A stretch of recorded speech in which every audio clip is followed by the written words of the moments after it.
BFM 89.9, the business station. The BFM Breakfast Grill.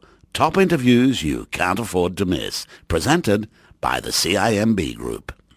You're listening to the Breakfast Grill on BFM 89.9, brought to you by the CIMB Group. I have in the studios here Mr. Pierre Nardili. He's the President and CEO of Eurocopter Malaysia. What is your outlook for the aeronautical industry globally? And how has it been so far for Eurocopter? As you know, we are facing a global economical crisis. The aeronautical industry is also facing this crisis. Nevertheless, we have got a large booking and large backlog.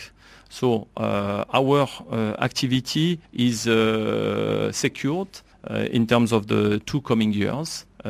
And also, as I said, I have a long experience, more than 25 years. And the aeronautical industry is very cyclic. Every 8 to 10 years, there is a crisis. Eurocopter has always taken benefit in order to continue to invest. Today, we continue our investment in research and development. We take this benefit even if we will have a reduced number of booking compared to the last 3 years, which were really growing at a speed which never existed. We continue our investment and we will become even stronger out of the crisis. In your efforts in Asia Pacific, do you think the economic crisis will affect some of your programs that you're interested in the various countries?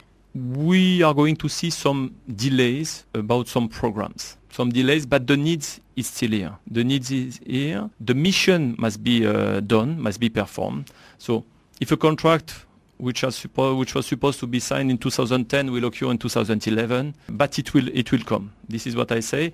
We are going to face some delays, but the mission is there, and we foresee for 2012 a restart of the growth. Eurocopter Malaysia has clients in the government and also corporate sectors. Which segment brings in more revenue, and what are some of the deals that are in the pipeline at the moment? We consider all sectors very important. We have customers who have only one helicopters, or some customers who have more than 10 helicopters. In the civil side, for sure, the oil and gas activity is a very heavy activity, very demanding activity, and which bring us to the top level of the technology. In the governmental side, we have also some support to give to the customers. They are flying with our helicopters, and they continue to fly because the mission is here. Which helicopters are the government flying right now? The police is flying with the Squirrel. The Maritime Agency is flying with the Coast Guard, with the Dauphin, the famous Dauphin that most of the Coast Guard entities are flying over the world to save life. And the Navy is flying with the Fennec, which is the military version of the Squirrel. Do you envision actually in years to come that because people will just buy helicopters a few units at a time, but maintenance is something that they have to keep on doing.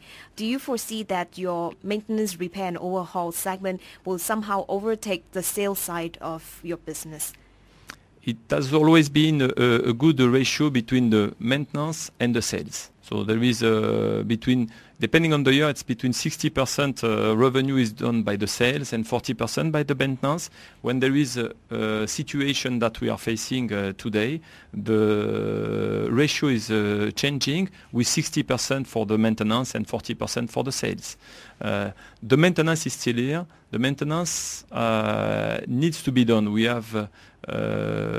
have to be maintenance organization approved to support a helicopter and to get an helicopter flying. This is what we provide our customer, because Eurocopter Malaysia is a maintenance organization approved for Malaysia, for Philippines, for Thailand, So we are here and we provide that. This is very important.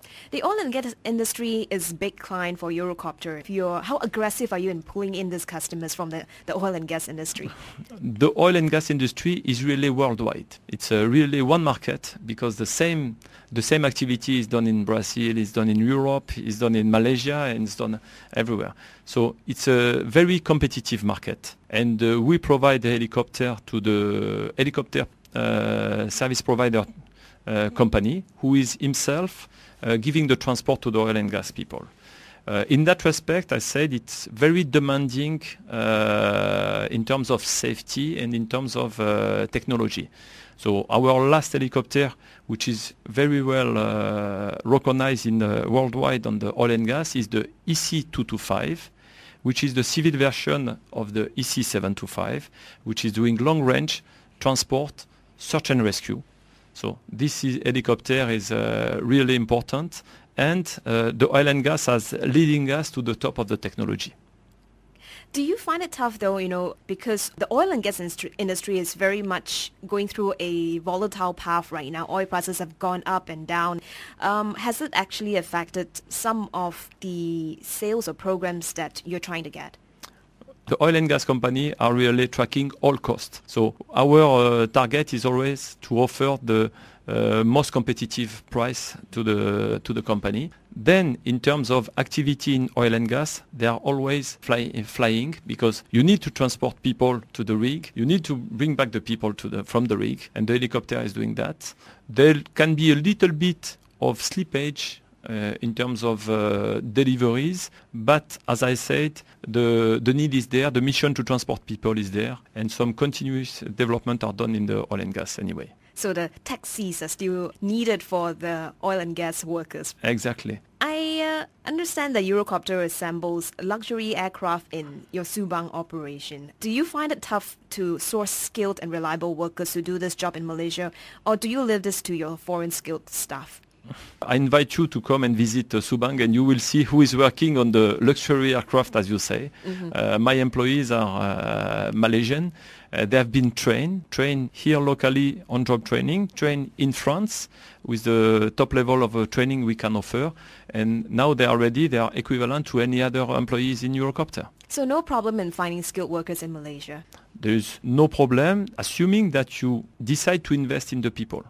Anybody is able, and the education is good in Malaysia. You have good aeronautical institute, and we have smart partnership with this institute where we get trainees from during their scholarship, and progressively after their trainees, after they get graduated, we got them in the company, and I will show you some young people who were trainee 5 years ago, who are most of our best employees in the company now. Well, what is the percentage like in terms of Malaysian workers, local workers, versus foreign workers in Eurocopter Malaysia? In Eurocopter Malaysia, we are around 150 employees, mm-hmm. and 135 are Malaysian. So about 90% or so? More than 90%. And even in the management, more than 75% are part of the management are Malaysian. You're only French there? No, I'm not the only French, but I have good Malaysian. You've been in Malaysia since 2006. Yes. How has your experience been working in Malaysia? My personal experience in Malaysia is really full of richness, I would say. I was, as I said, I have lived in various countries in the world, including America, including China. I've discovered in Malaysia the willingness from the people to learn and to be good. The country itself is very welcome.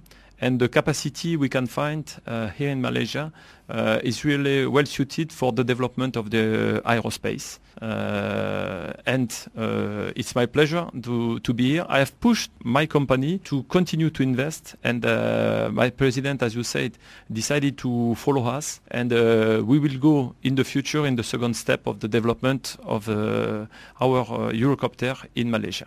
Finally, what is your advice for Malaysia if it wants to be successful in the aerospace industry and develop it into a regional hub? The advice is move on. We have the capacity, we have the skillness, so we have demonstrated already. So everything is in front of us. We have to take it. Okay. So I would say Eurocopter Malaysia, and we Malaysian, Malaysia boleh. On that note, I hope Eurocopter Malaysia will fly high in Malaysia and this region. Thank you for joining us today. Merci beaucoup, Monsieur Nadali. Merci beaucoup, Serena. That has been Pierre Nadali, the President and CEO of Eurocopter Malaysia. I'm Serena June, and you've been listening to The Breakfast Grill on BFM 89.9, the business station.